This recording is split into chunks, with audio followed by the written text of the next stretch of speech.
What's up, dudes and girls? We're here with 3 easy tips for better squats instantly. Well, the first one we're going to talk about is going to be the squat itself and getting used to the form and the function here.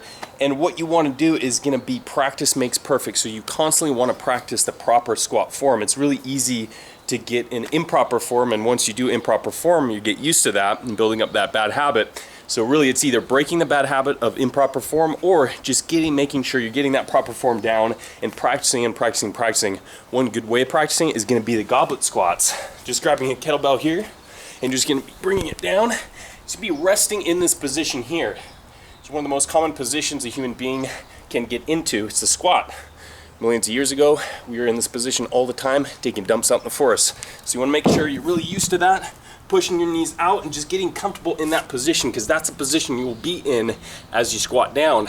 As soon as you put a bar on your back, it's going to make it a little bit harder because you're raising your center of gravity a bit. But as long as you're used to this position, it's going to open the hips up. It's going to get you nice and mobile and flexible, and adding some weight to it, you can kind of practice that form and get it down. Do it over and over again, even if you have to take pictures, making sure your back's straight, proper form, getting the hips back, tension in the hamstrings, and so on. Moving on to tip number 2 is going to be, well, first question is what if I can't perfect the squat? What if I'm just having a hard time, even with the goblet squats, even just body weight squats? I just can't get my hips back. I just feel too much tension in my hamstrings, and my hips turn inwards and get the tilt here, or the butt wink as a lot of people call it. Well, what you want to do is just grab some 10-pound plates or even 5-pound plates and elevate your heels. This is going to take extra tension off the hamstrings. A lot of people are going to be very tight in the hamstrings. As much mobility work as you do, as much flexibility and stretching you do, sometimes you just keep that tension there. You just can't get the hip function in there. So elevate the heels. It's going to take that extra tension off the hamstrings, and you will be able to perform a better deep squat there, and you're not going to feel like your hamstrings are going to be holding you back. So that's tip number 2.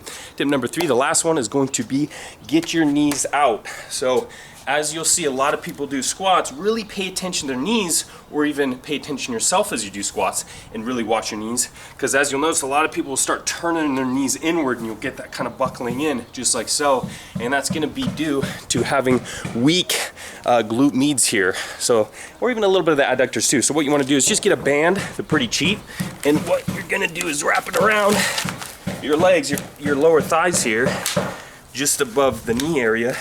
And this is going to, of course, be pulling your knees inward. So you're going to be forcing yourself to have to push your knees out as you squat. And this is going to build up that strength in those glute medius and get you used to pushing the knees outward. Because what you'll notice is that when you squat,